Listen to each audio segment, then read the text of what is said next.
Bonjour, dans cette vidéo, c'est pour parler de un TPE et comment installer un système qui permet de gérer automatiquement les nouvelles ventes et les remboursements aussi. Donc dans un TPE, on a deux choses, c'est l'API un TPE et les notifications automatiques par URL, donc comme un webhook, hein, on peut être notifié. Donc il y a des soucis avec ces deux choses, c'est que c'est très limité. Par exemple, l'API, elle n'est pas standardisée. Voilà. Mais les notifications aussi sont très limitées parce qu'on reçoit une notification que si on est l'affilié d'une vente. Y compris si on est le vendeur, mais et qu'il n'y a pas d'affilié. Dans ce cas-là, on est considéré également comme l'affilié de cette vente. On est le vendeur et l'affilié. Alors, on est notifié. Enfin, en tout cas, l'URL qu'on met dedans, le lien, est notifié. Ça, la notification c'est en post. Méthode post. Ils envoient le numéro de facture uniquement. Voilà. Mais il faut savoir que aussi, on est notifié par email.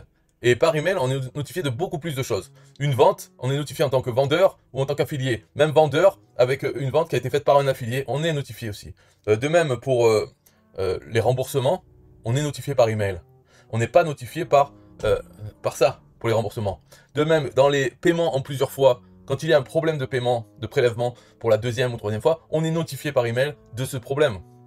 Bon, ce n'est pas parfait non plus par email, puisque dans le cas des prélèvements, on est notifié qu'il y a un problème de prélèvement, mais ensuite, si le problème n'est pas résolu ou s'il est résolu, on ne sait pas non plus. En tout cas, par email, on est notifié aussi des prélèvements successifs avec succès. Donc, on peut se faire un système qu'avec les emails.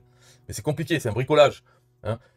Là, ce bricolage, c'est uniquement avec la fonctionnalité notification automatique et l'API un TPE. Donc, comment ça se passe? Et là, quand il y a une vente, un bon de commande, un TPE, un paiement est fait, hop, le client est envoyé sur la page d'accès. Donc, quand le paiement est fait, si notre compte est affilié, qu'on soit vendeur ou pas de ce produit, si on est l'affilié, l'URL qu'on a mis là, elle est notifiée de cette vente. Donc, le numéro de facture est envoyé à notre URL en poste. Mais dans le cas où on est vendeur et que ça a été fait par un autre affilié, on n'est pas notifié par ce biais-là. Mais comme on est vendeur, on maîtrise la page d'accès. Donc sur la page d'accès, que ce soit en JavaScript ou en PHP, on peut appeler ce script en envoyant le numéro de facture.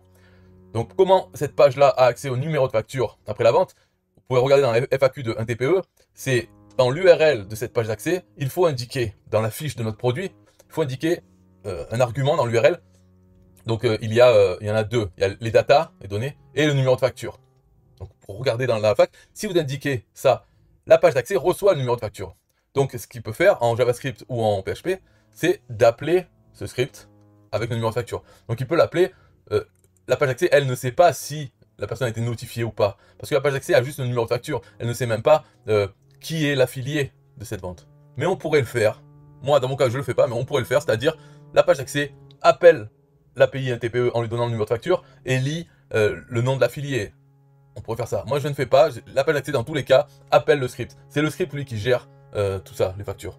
Parce que le script, quand il reçoit un numéro de facture, donc que ça vient de la page d'accès ou de notification, lui, il demande à l'API un TPE toutes les informations sur cette commande, cette facture. Et toutes ces informations, il les sauve dans la base de données. Donc, après coup, quand il reçoit un numéro de facture, il peut déjà savoir est-ce qu'il est déjà dans la base de données, est-ce que je l'ai déjà mis.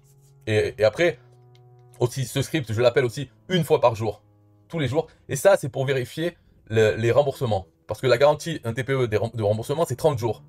Et quand quelqu'un demande le remboursement, on n'est pas notifié par ça, donc le script n'est pas notifié. Par contre, on est notifié par email. Mais je n'ai pas fait le lien entre les emails et la programmation, le script. Par contre, pour vérifier ça, les remboursements, une fois par jour, j'appelle ce script. Et lui, ce qu'il fait, c'est qu'il va regarder les anciennes commandes qui ont entre 35, la plus vieille 35 jours, et celle d'avant, disons les 10 plus vieilles.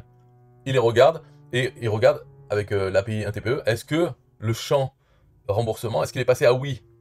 Et dans ce cas-là, si dans la base de données il était à non, il passe à oui, ça veut dire que ça a été remboursé à ce moment-là. Et là, le script peut appeler un autre script ailleurs concernant ce produit. Donc dans ce script, je peux dire si le numéro du produit est celui-là et que le champ remboursement est passé à oui, alors appeler ce script qui va, par exemple, qui va désactiver le compte d'un client. Un client, il a payé, hop, ce script peut lui ouvrir, ou la page d'accès peut lui ouvrir l'accès à un compte, à un service, Et s'il se fait rembourser, on peut lui désactiver ce compte. Voilà. Mais ce qui aurait été bien là-dedans, amélioration, ça serait par exemple quand il y a un incident de paiement, pour un paiement en 3 fois, en 6 fois, en 12 fois, on peut dire, ok, il n'a pas été payé, donc on désactive l'accès aussi, parce que le produit n'a pas été payé en entier. On pourrait faire ça, moi je ne l'ai pas fait dans mon cas. Ce qui m'intéresse, c'est surtout les remboursements secs. Dans ce cas-là, j'enlève l'accès. Mais après, s'il y a un incident de paiement par la suite, c'est pas géré. Je peux le faire manuellement, hein, quand je le vois. Mais bon, voilà, dans les faits, je fais tout automatisé. Si c'est pas possible, je vais pas me casser la tête. Je pourrais le faire aussi avec les emails. Essayer de faire un lien entre les emails et ce système. Je l'ai pas fait. Donc si tout ça, ça vous intéresse, parce que en fait, je pense qu'il n'y a pas beaucoup de gens qui s'intéressent à ça. En tout cas, moi, depuis plus de 10 ans que j'utilise un TPE, de mon souvenir, j'ai une seule personne que j'ai vue qui s'intéressait un peu parce que elle avait tenté de standardiser l'API un TPE. Elle avait fait ça, mais c'était il y a 5 ou 6 ans. Et depuis, je n'ai plus entendu parler de cette personne. Donc, elle a dû abandonner ou laisser tomber. Mais sinon, à part ça, par exemple, je connais personne, aucun affilié ou vendeur, qui utilise les notifications un TPE, l'URL, pour amener un script. Dans mes contacts, dans ce que je vois, personne, j'ai vu utiliser ça. Donc, à mon avis, ça intéresse pas grand monde. Et c'est peut-être pour ça que ça reste en l'état. C'est-à-dire que ça n'a pas été amélioré. Voilà, plus que ça reste comme ça. Il faut se bricoler pour faire quelque chose. Je pense qu'il n'y a pas de demande. Alors le propriétaire d'un TPE se dit bah, je laisse comme ça sert à rien d'améliorer si pour 3 pecnos qui vont peut-être l'utiliser, même si c'est vraiment bien fait, peu de gens l'utilisent. Donc ça ne sert à rien. En tout cas, si vous êtes intéressé pour discuter de ça, vous pouvez me contacter parce que moi, comme je l'ai fait, ça m'intéresse. Et comme je ne suis pas submergé de contacts qui s'intéressent à ça, vu que j'en connais aucun, si une personne veut me parler de ça, je ne vais pas l'envoyer chier. Je pense qu'on peut discuter. Euh, bon, on a vite fait le tour, mais on peut discuter de comment, par exemple, comment faire ceci, cela. Comment faire ça, là, une fois par jour, mon script, qu'est-ce que j'ai fait moi. Je l'ai expliqué là, mais je cherche bien sûr les 10 plus anciennes factures pour vérifier que le statut de remboursement n'est pas passé à oui, mais aussi j'en prends une sélection au hasard jusqu'à aujourd'hui. Hein. Si quelqu'un achète aujourd'hui, ben, tous les jours, il y a ce script qui fait qu'il en prend au hasard pour tout le temps vérifier pendant les 30 jours pour que quand quelqu'un demande un remboursement, par exemple au bout de 3 jours après l'achat, pas attendre 4 semaines pour que ça tombe dans les 10 derniers commandes et lui retirer l'accès. Pour pouvoir lui retirer l'accès plus rapidement tout en restant automatique. Et pourquoi je ne fais pas toutes les factures d'un coup? Moi, voilà, je me suis dit c'est pour pas surcharger l'API, pour que ça fonctionne sans atteindre des quotas ou des... Parce que bien sûr, le script pourrait faire toutes les factures. Mais imaginez pendant un mois, si je fais 500 ventes. Alors là, chaque jour, il va falloir qu'il fasse 500 appels et tout ça se passe assez rapidement. Ça risque d'atteindre une limite. Alors moi, je préfère diviser avec le temps, puisque de toute façon, il n'y a rien de vraiment... c'est pas la NASA, mais truc. Donc, si un remboursement, l'accès, il est enlevé 2 jours après, ou même 2 semaines après, qu'est-ce que j'en ai à foutre? Rien. Voilà, la vérité, je pourrais même le laisser. C'est pas grave. Mais pour le jeu, donc j'ai fait comme ça. Mais il y aurait moyen de faire mieux, de faire plus carré.